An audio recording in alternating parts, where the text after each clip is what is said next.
And this is why it's so important to start with our theology. What does it mean to be male? What does it mean to be female? And then to figure out, okay, how do I appropriately guide and lead my males, my boys, and my girls in the way that's in accordance with how God has designed them.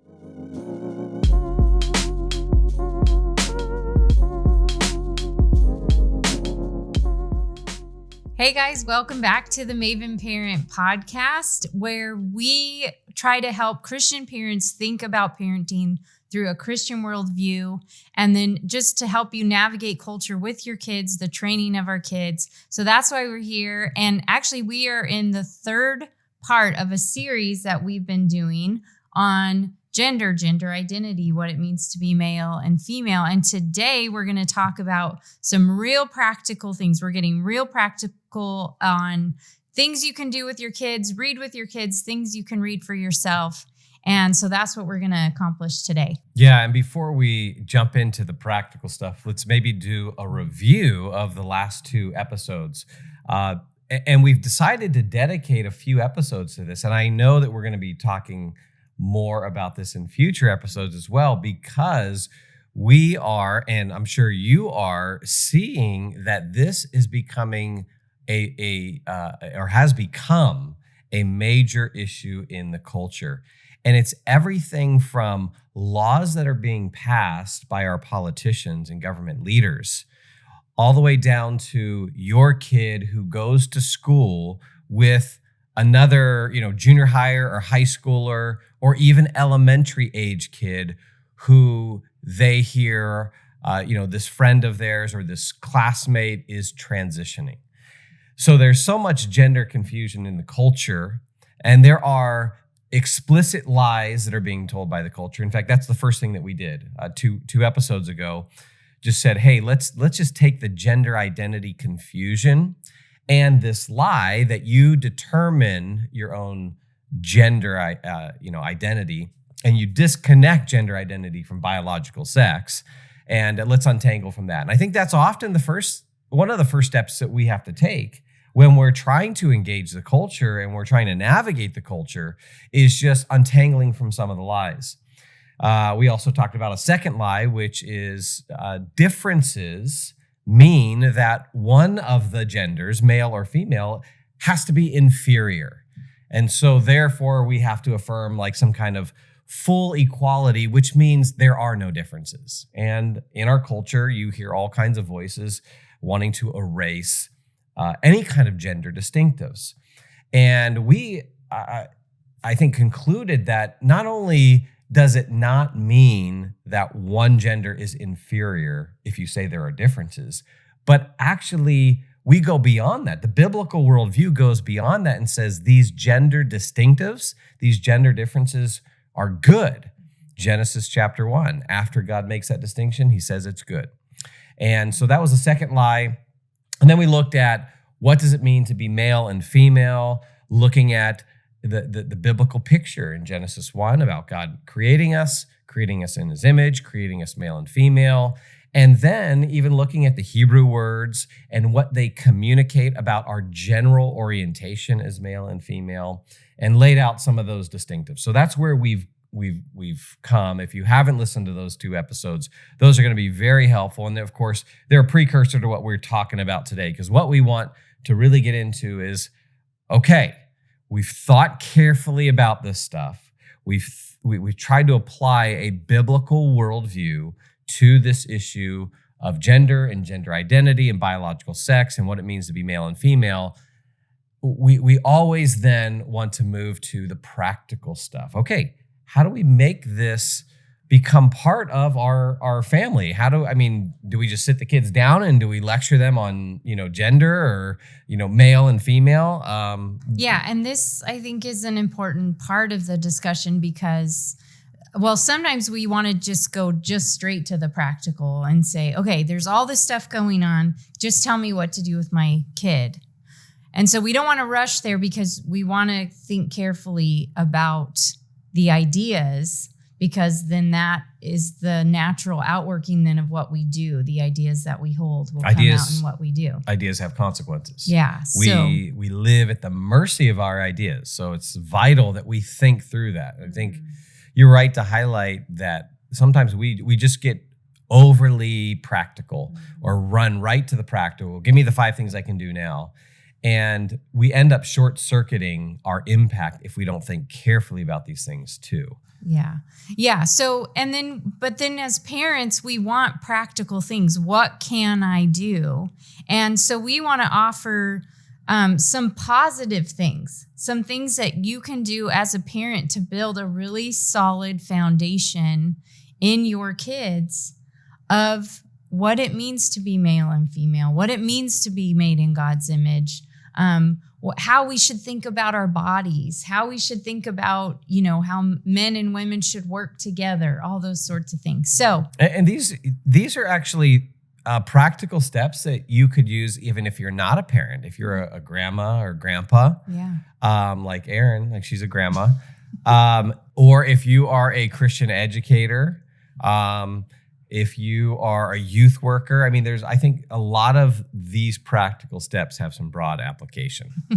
And you like to tease that I'm a grandma, but that means you are a grandpa. That might be one of the implications, but that's not the topic of this episode, Erin. Okay, so let's start. And actually, what we're going to do is kind of pull from your chapter in the Practical Guide to Culture that you wrote with John Stonestreet. There's a just fantastic book that if you don't have this book, I wonder if you're actually even saved. A Practical Guide to Culture, Helping the Next Generation Navigate Today's World, written by me and my good friend, co-author John Stonestreet. And there's, if some of you who have the book and who follow Jesus and love the Lord, you have the book, there's a whole chapter on gender identity in there. And what we try to do in that chapter is actually model, I think, kind of what we've been doing in this series. And what we just try to model as parents is first think carefully about, or first untangle from the lies, because the gender identity chapter starts with untangling from the lies. And then it lays out, okay, what's a biblical view? Discovering, I think the way we say, or we kind of give a title or a subtitle to that chapter, or not the chapter, the subtitle to the topic on kind of the theology part is recapturing the wonder of God's story. Because we also want to say, the culture says this and it tells lies and we need to untangle from it. But there's also this beautiful story that's God's story. And that is much more beautiful than what the culture offers to our kids. Just on this topic of what it means to be male and female, it's so much more beautiful. So we don't want to just be reactive to the culture and say, no, that like we stay away from that, or this isn't what we believe. We want to be people who say yes to the good and present it in a beautiful way that captures our kids. And so then when they hear lies or they see this cheap substitute of what maybe our daughter is offered, this is a woman, and it's just this cheap substitute of what we've really instilled in them, they reject it because it's not appealing at all. So, and that we've got to do more of that, I think, because maybe it's part of our Christian and maybe evangelical subculture, where maybe there's some appropriate suspicion of the culture. There is appropriate critique, but sometimes we err to that side and we don't spend the time building.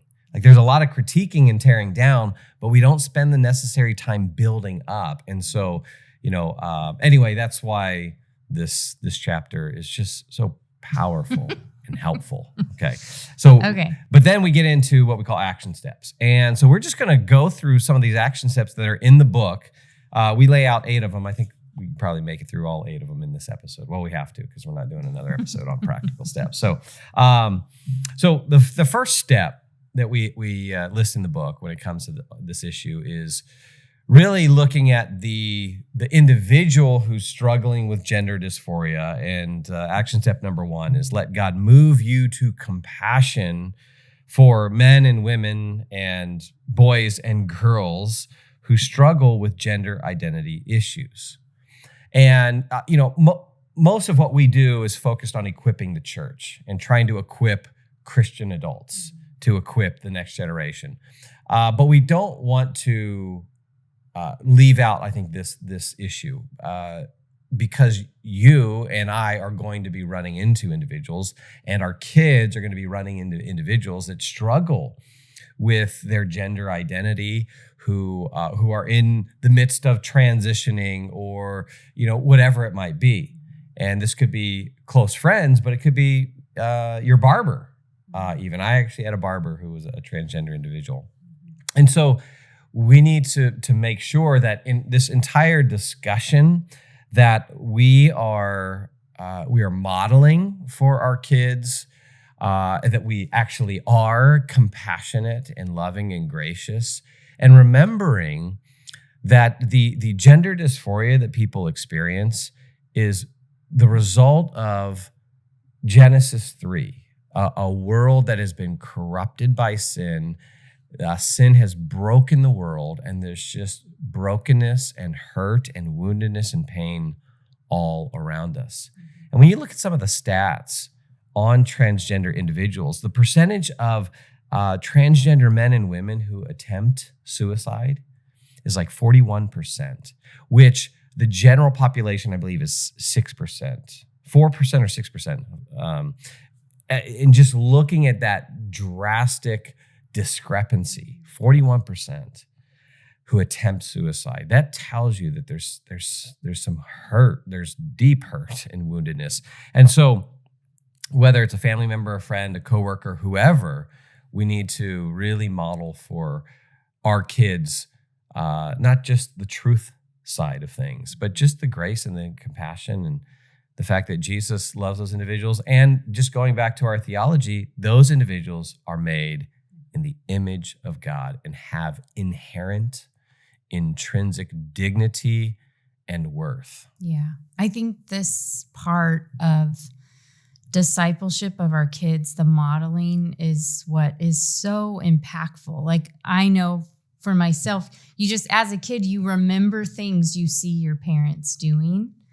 And this is one of those areas that we can really disciple our kids in modeling how we treat other people.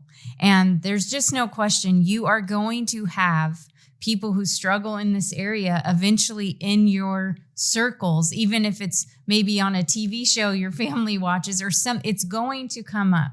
But especially if you have individuals in your life, the way that your kids see that this is something we talk about at home so they know where you stand. But then when you go out, you treat this person always with dignity and respect and compassion. And then the conversations at home, are really centered on this person is a human being. This person probably has some pain and hurt like we all do. This person is someone we should pray for.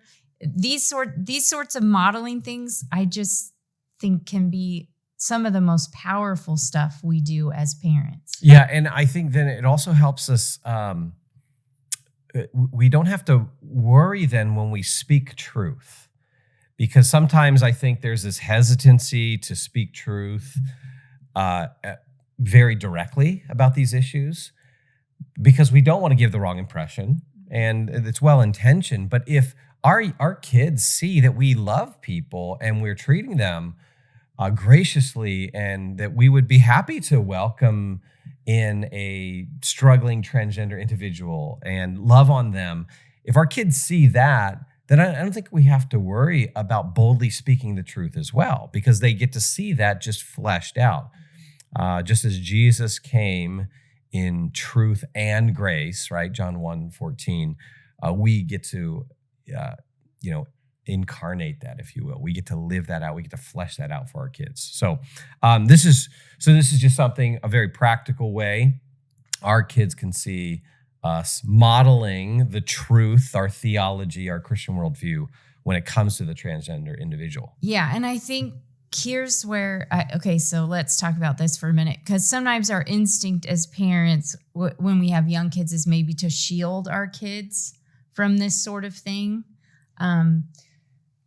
And like you give the example of welcoming them into our home. And so sometimes that scares parents because they think, well, if I do that, then are my kids going to think that I'm endorsing that? But that's where I like what you're saying about truth and love, not divorcing those two. That this is where it comes together beautifully, is that our kids don't see us afraid of issues and people, and they see us embrace the people, talking truthfully about the issue, especially with them. Well, and I think this brings up some larger issues about protecting our kids. Yeah. And we would say for sure there's a very important role we play in protecting our kids from the culture. Mm-hmm.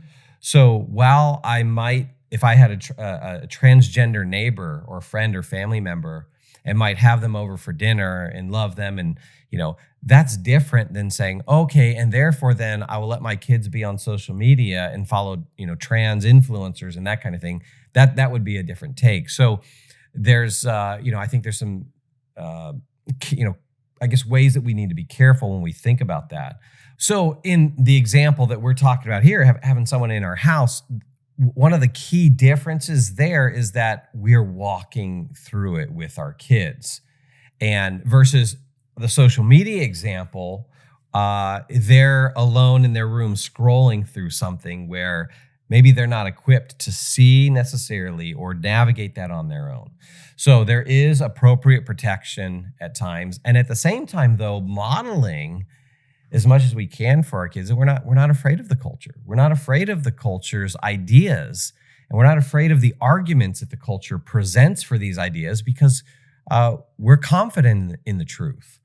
And there's a difference between having a neighbor, a family member, a friend over for a meal, loving people in our lives, is different than going to a rally that supports these ideas. And so we're showing our kids, we don't accept this movement, this political movement. We don't, as Christians, we don't endorse these ideas, but as Christians, we love people. And you're modeling that in a real way when you love the people around you, without, you're just demonstrating the truth and love.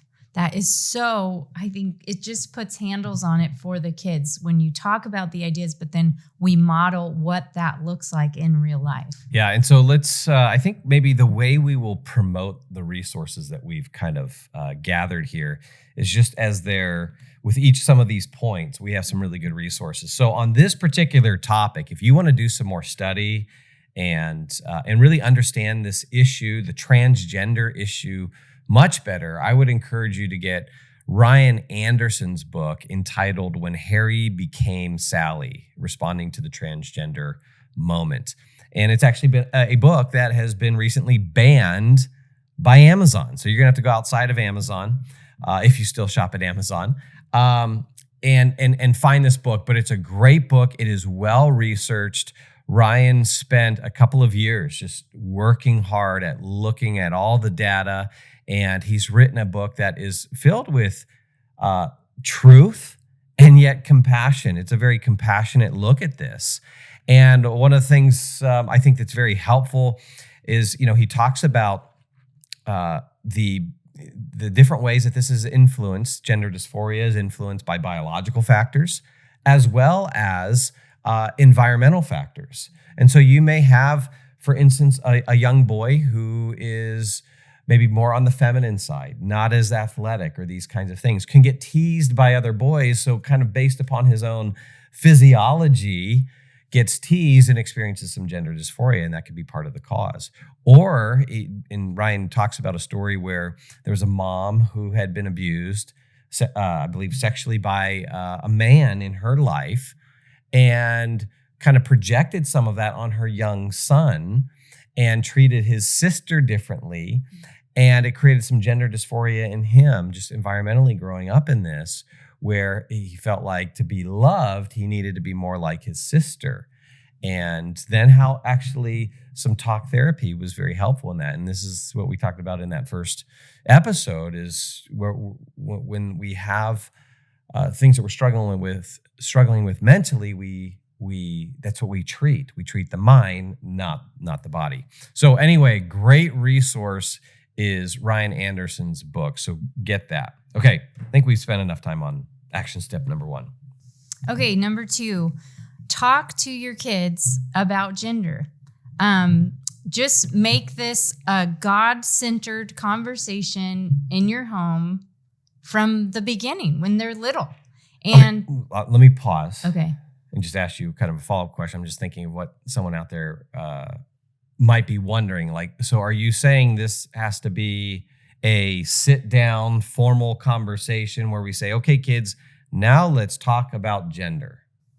Well, no. I mean, it could be if you want, but no. I mean, what I'm talking about is just that this is a normal part of conversation, especially when our kids are little and figuring out the world and relationships. And so you're going to have conversation, if you grow up in a home with a mom and dad, so then just talking about times where mom and dad are different, what mom can talk about what she appreciates about dad and about him being dad.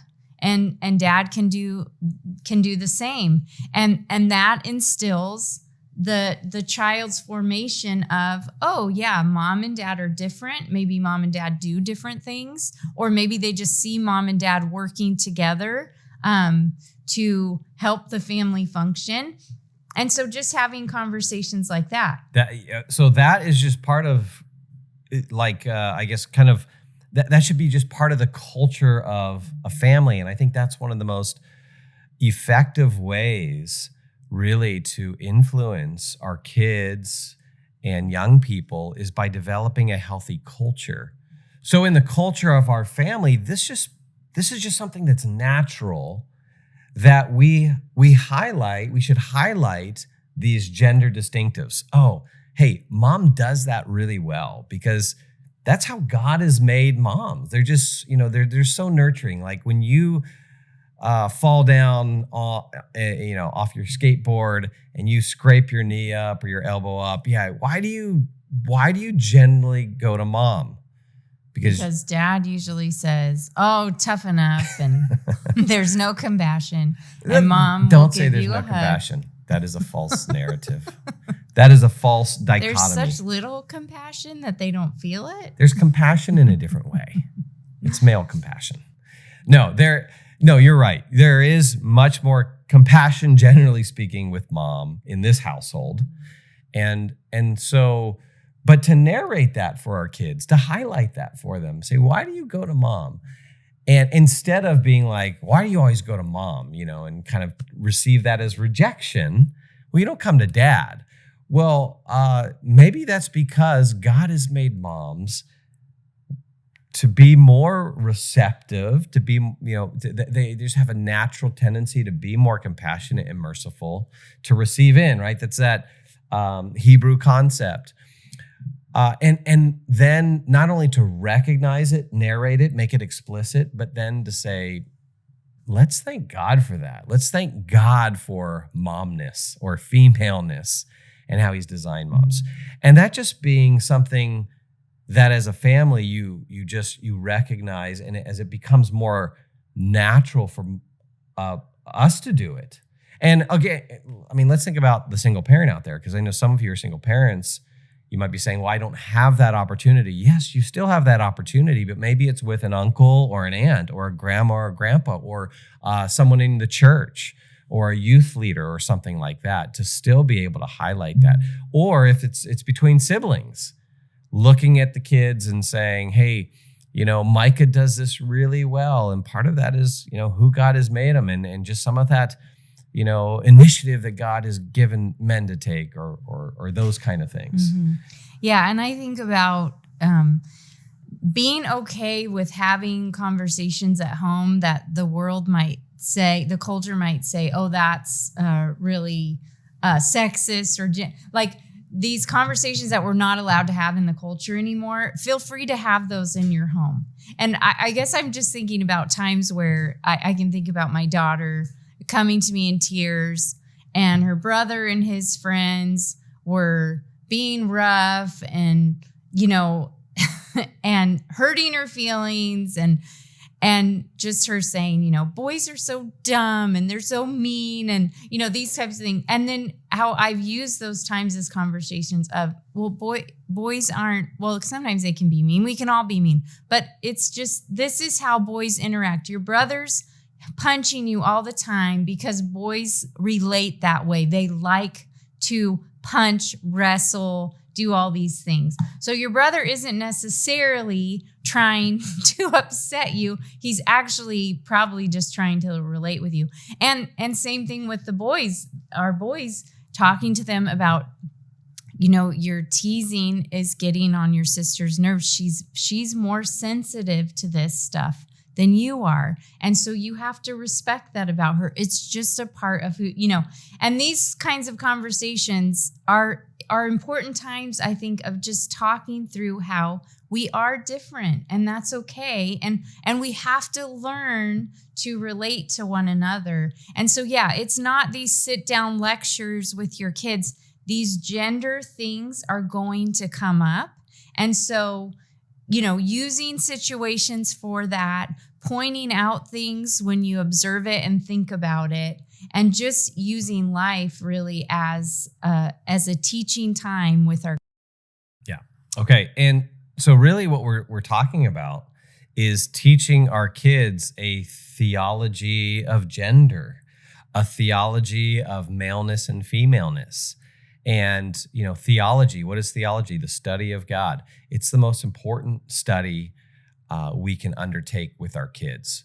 It's more important than other areas of learning in school. Not that those things aren't important, and not that those things aren't connected to theology. And this is why the medievals talked about theology as the queen of the sciences. It rules over all those other areas and directs us in those areas and is deeply connected to those other areas. But first and foremost, we should be concerned that our kids are getting a grasp of theology, and that means a theology of everything.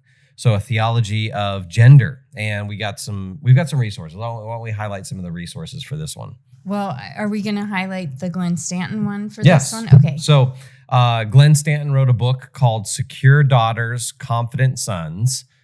It's subtitled "How Parents Guide Their Children into Authentic Masculinity and Femininity." Glenn Stanton's the author, and very helpful book for parents in terms of thinking of what it means to be male and female, and then guiding kids into authentic manhood and womanhood, and some good practical stuff in here. But will, I think, really help people, parents, grandparents, whoever, just conceptualize and get better handles on what does it mean to be male and female, and then how do I help affirm that in my kids? So that's the first resource. Okay, now we're going to add a subpoint. This isn't in the chapter on gender identity, but kind of under the second action step, we want to kind of add a 2A that really I think would help in terms of developing a theology of the body.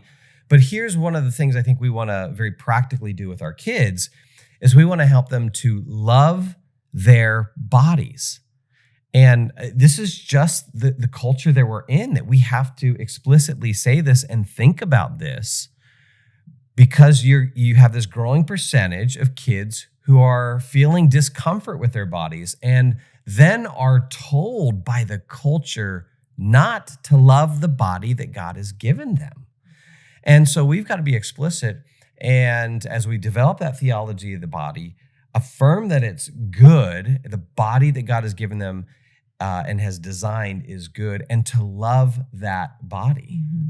Yeah, so we have kind of two categories. One is books for you as parents to read and really get more clarity in your own mind, because of course, what we learn, then we can pass on to our kids. So 2 books on that is Christopher West's book, Our Bodies Tell God's Story. I think we mentioned it actually in the first podcast. But anyways, this book is all about the connection of body and soul, creation, why we were made male and female. And hold on, before you move on from that. Okay. I want to also promote, there's a podcast, Erin also does the Strong Women podcast with the Colson Center, and you and Sarah Stone Street got to interview Christopher West on this whole theology of the body, and it is fantastic. Okay, you guys have gotten so much good feedback, so I would encourage you, even before you get this book, go listen to that podcast, and I guarantee you what you'll do is you'll then go buy this book because Christopher West is so compelling as he develops the theology of the body. Yeah, and then also Dr. Larry Crabb. Larry Crabb's written lots of books, but he has a book, Fully Alive, A Biblical Vision of Gender that frees men and women to live beyond stereotypes. This is also just a really great overview of gender, men and women, that sort of thing. Did you? Yeah, and I'm going to give a third book, so and don't get overwhelmed. We're bombarding them. But there are just so many good resources out there, and this is one of them. It's a book called Love Thy Body, Answering Hard Questions About Life and Sexuality by Nancy Pearcey. And if you do not know who Nancy Pearcey is, you need to get to know who she is and read her stuff, everything she has written, because she is a very thoughtful Christian who connects good Christian thinking with the culture and the ideas of the culture. Is very insightful, and that will help lay out a theology of the body. So yeah, as far as books for parents to read, those 3 I think are really good. They've been good for us, for you and I to read, and really helped us as we've developed more of our theology of the body.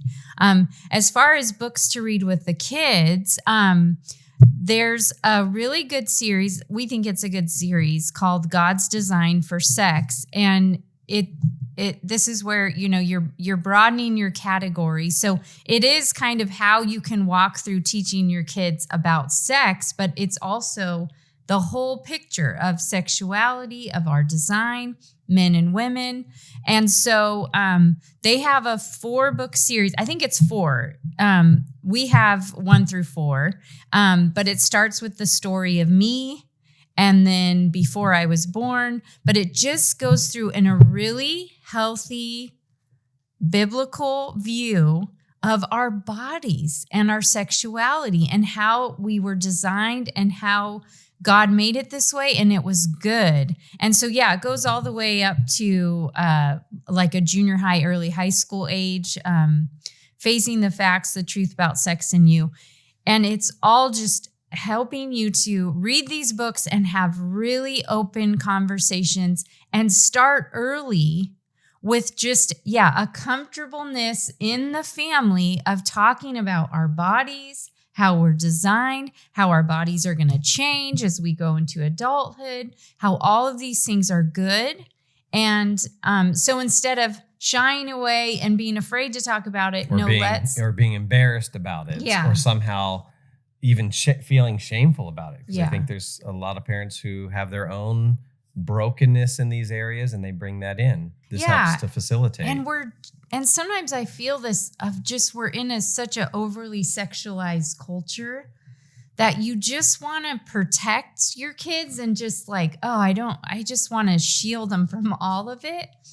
And so again, that goes back to what we were talking about earlier. We do want to say no to what the culture's view on sexuality is, but this is how we say yes. This is how we present to them the good, the beauty of our design. That, remember, we want to offer them the good. We want to offer them what God offers, which is so much more beautiful. So this is how we do it. We from the very early stages, we talk about these things and we're not afraid to talk about them. And they know they can ask us any question, and we're going to bring things up to them too. We're not always going to wait for them to ask questions. And so I just think this is a great series to talk about. And the last one I'll mention is for a kid's book is called God Made All of Me.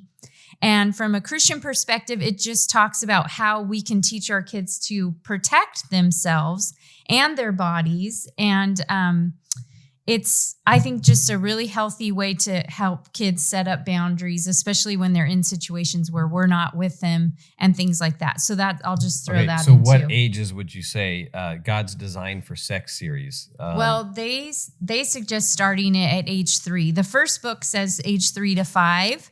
And then book 2 says age 5 to 8. So it's kind of they just kind of build on age. Now they give a spectrum of years, usually 3 to 5 years, that you can read these books to your kids. So that's because kids are in all different places, right? So you as parents, you get the book, you read through it, and then you figure out where your kid's at and what they're ready for. How about The God Made All of Me? What's kind of the age group on this? I would probably, especially if they're going to start going to school and, they're going to start doing things without you. It's just really talking about it's okay to protect your body. It's okay these are people you trust. These are people it's okay to say no to, those sorts of things. So I think even as early as 5 and 6, when they do start spending time with other people and you're not around so much, I think that's a good age to start. Okay. All right. We got some more practical things here that we want to hit on. Some of these will tie into what we've already said, and so we'll move through these a little more quickly. But number 3 in my book with John is this: fathers, from the beginning, cultivate warm, loving relationships with your sons and daughters. And this is really a recognition that God uses moms and dads in healthy relationship with their kids to develop healthy views about gender and about what it means to be men and women. And so fathers, we play a vital role in this. And our kids need us to be strong. They need us to be leaders, and they also need us to be gentle as well. And they're the kind of the 3 A's that dads need to give to their kids: attention, affection, and affirmation. At minimum, these are the kind of things that we need to give. So we need to pay attention to our kids and spend time with them. We need to be affirming with them, and then affection. We need to be affectionate with them. We need to be hugging our kids and throwing them on our laps and holding them and all that good stuff. And so as we do that, as we're giving those 3 A's, we can be affirming our son's masculinity. We could be affirming our daughter's femininity. And I think that healthy connection alone will really teach kids about gender. In fact, there are studies, and I'm trying to think, it was in Glenn Stanton's book, where it talks about the connections between dads who have loving, warm relationships with their sons and with their daughters, and how that correlates to those sons and daughters growing up in more healthy ways. Yeah.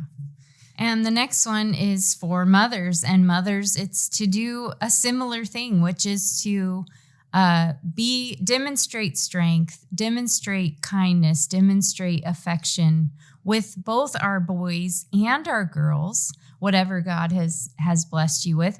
We have both. We have boys and girls. So as I think about this, it has looked different with different kids and personalities, but also the different genders too. And so I realize with my girls, I model so much about what it looks like to be a woman. And I think I've thought a lot about, as I've had my girls, as they've gotten older, and they're all teenage or older, and even how, for example, I feel about my own body and talk about that when they're around me, how I dress and think about fashion, all these kinds of things, we're modeling. But I want my girls to feel like I'm affectionate with them, like they can always come up and give me a hug and things like that. And just being mindful that we do that, of complimenting them and encouraging them on character things, not just how they look or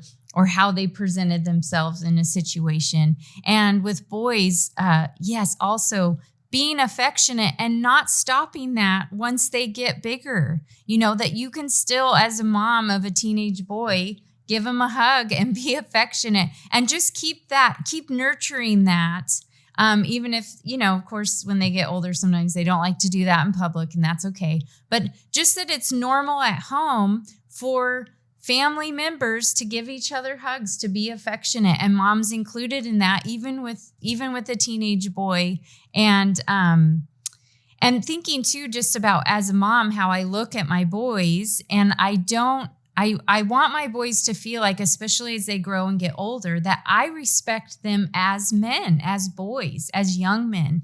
And so I don't want to always be their mommy. I want to encourage them as they grow in their independence, in their masculinity. And I don't want to hamper that in any way or have them feel like I'd like them to just stay clingy to mommy and those sorts of things. And thinking about, as men, how men like to be treated. And I want to do that for my boys, especially as they grow and become, little boys to young men to men. Yeah, I think that's a really key point, and maybe we just make this really explicit for everyone out there, is that you what you're doing there is you're connecting male nature, right, within how you treat them. And you're saying males are this kind of way, and even as the mom of boys, I'm going to respect how God has designed males, so that boys generally they want to initiate, they want to advance, they want to move forward. And if I was a mom that was overbearing, I could really hamper that in a kid. And I could, in some ways, suppress some of that God-given masculine impulse in him. And so, moms have to have an important role in this, and they have to be careful. And there's that, walking that line of, tolerating some rough and tumble play, and at the same time, not letting the boys get away with destruction, right? But realizing, and this is why it's so important to start with our theology. What does it mean to be male? What does it mean to be female? And then to figure out, okay, how do I appropriately guide and lead my males, my boys, and my girls in the way that's in accordance with how God has designed them. Yeah, I think it's part of how we model a mutual respect with our kids. And this is something we're going to talk more in other podcasts about when we talk about discipline and authority. But it comes back to this: do I respect my kids as made in God's image, male and female? And I want to do that, just like I want their respect for me as a human being, as a female.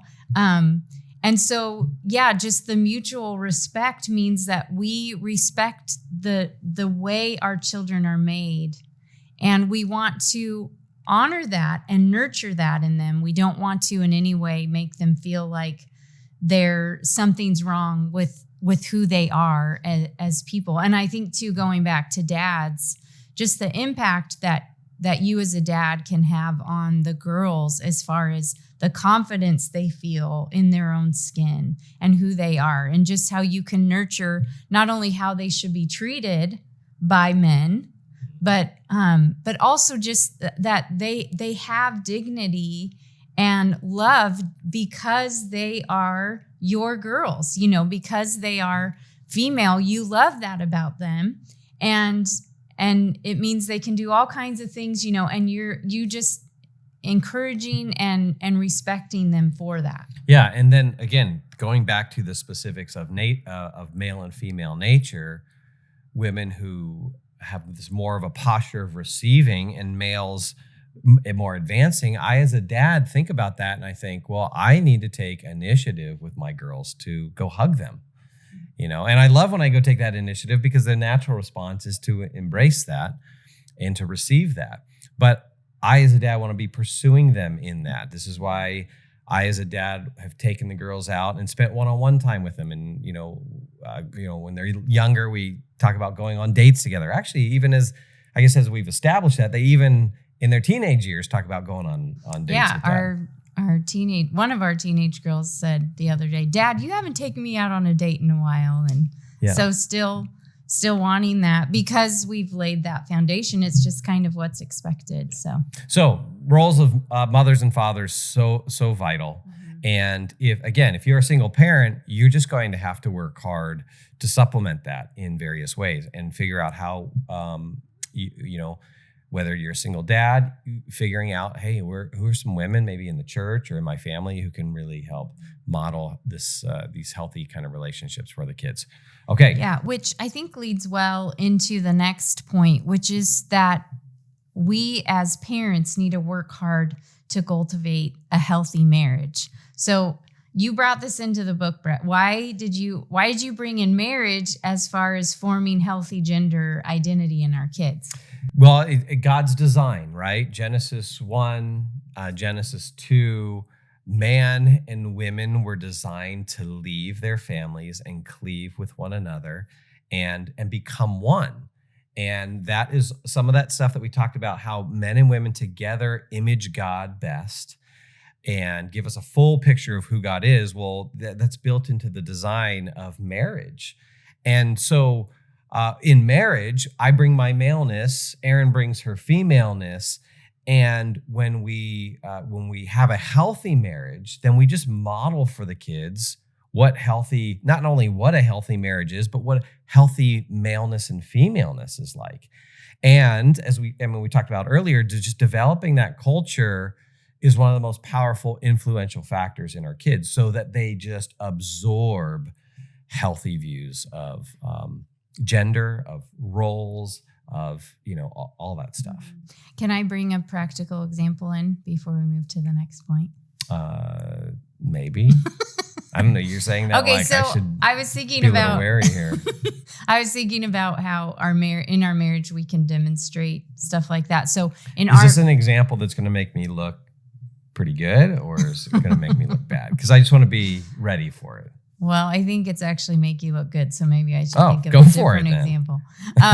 No, so I just think about how, so in our marriage, most of the time we've been a one income family. I've stayed at home and you've worked. So we've had to live on one income. And so even that we've talked about with our kids, it's come up where it's like, oh, well, didn't dad buy the house because dad's the one who works? Or, questions will come up. Children in their immaturity ask those kinds of questions. Of just like, oh, well, dad brings, they know dad makes a paycheck. And so that's an opportunity for us to say, well, yes, dad brings a paycheck home, but the way dad and I have figured out how to do things as a family is that he takes care of that part, I take care of other parts, and that's how we work together to be a healthy family. So, of course, that can look the way it looks in your family, but just to even, that's come up, several times of just talking to the kids about, yeah, dad and I do different things, but it's how we've worked it out to contribute, to work together for your good, kids, that sort of thing. So I think that's just a healthy way to have conversation and to model working together, male and female. Mm-hmm. And just, again, in the home, elevating, this is very practical, elevating what mom does if mom stays at home, or elevating what dad does if dad stays at home, and elevating what mom or dad do when they go off to work, and just holding those both up and not letting there be this sense of, well, one really is more important than the other. Okay. Yeah. All right. Number 6, in terms of action steps, practical action steps, this is going to be really simple, but here's what you need to do. You need to watch 2 videos that will really, I think, they're very insightful and help to understand gender identity development. There's a great ministry called Living Hope that's based in Texas. A friend of ours, Ricky Shillette, heads that up. And there are 2, if you're old school, there's 2 DVDs. Shows how long we've had them because we have the DVDs. Yeah. Or you can go to the website, which is livehope.org. And at livehope.org, you can do a digital download and get the videos. But there's 2 videos, almost the exact same titles, but one is Why, Understanding Homosexuality and Gender Development in Males, and the other one is Why, Understanding Homosexuality and Gender Development in Females. And let me just say this, these videos are extremely helpful. In fact, we've even encouraged the youth leaders at our church to watch this as they work with young people to really understand gender identity and these young people who are struggling with gender dysphoria.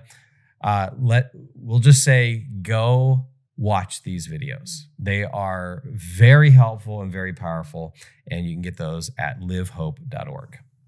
So the last practical tip that we would want to give is that as parents, grandparents, who's ever listening to this, that we take a long view on this topic, that we look at it as a long journey that we are going to walk with our kids, that it's a journey. And so if as we learn things along our journey, like Brett and I have done, you use those things as the culture is speaking to our kids, realizing that this is a long journey. It's not a one-night conversation. It's not at this age, this is when we do it. It's not just the talk. Yeah, it's from, birth till our kids move out and are on their own. Like this is our training of them, and that it's an ongoing conversation. Yeah, it's a long haul. And things and realizing too, things really aren't going to get better. And so just to be prepared for that. This is a long journey, and it's going to be. You mean things aren't going to get better in the culture? Yes, like because things can get better in your family, sure, yeah. Well, even though the culture's getting bad. So you're not presenting a pessimistic view, like don't even do any of this stuff because it's not going to get better anyway. No, because actually, all these resources are things we've used, and it has gotten better. Our conversations have gotten better. We are more mindful of things. We are better teachers with our kids. So yes, you can get better as a parent for sure. Sorry. When I say things are going to get better, I mean, in the world around us, we should not have this hope that, oh yeah, the culture is going to come around and see things from a Christian worldview.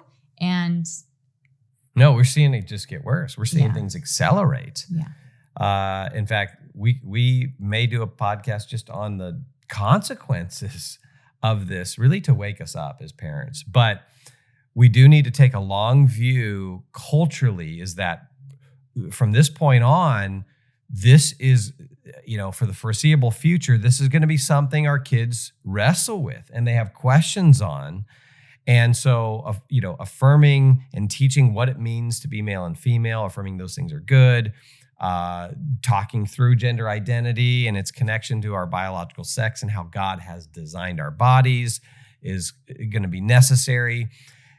And I think as we take the long view and expect things to even maybe get worse, is to also count the costs. And we need to do this just in general with our kids.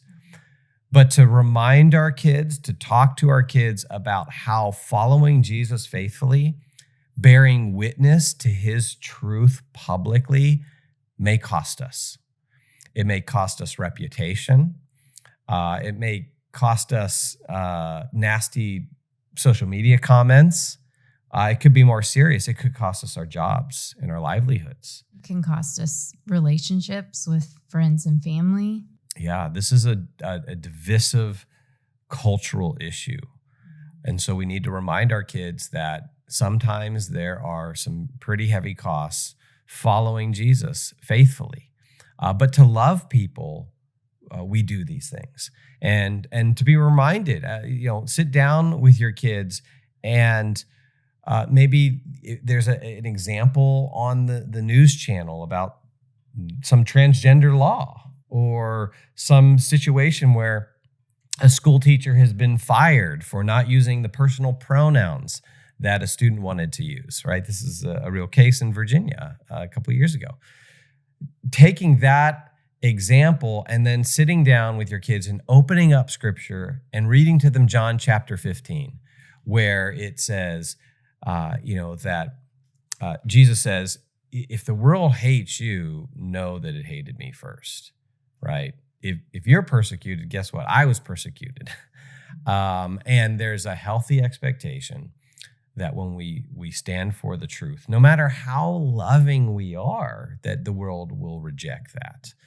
And so that, I think, would be the last practical step in terms of navigating this issue. Man, unfortunately, this is just a big issue in the culture that we have, we've had to take 3 podcast episodes to deal with, and there will be more in the future. Okay, I think that gives us a lot of practical steps that we as families can kind of implement into our homes and churches and youth groups and Christian schools. Yeah, and we hope this was helpful, and we'd love to hear your feedback. We'd love to hear questions. We get questions, so you can email us at info@maventruth.com. We'd love comments, questions, feedback, and we hope that this was just an encouragement to you as a parent. Maven exists to help the next generation know truth, pursue goodness, and create beauty for the cause of Christ. To find out more, check out maventruth.com.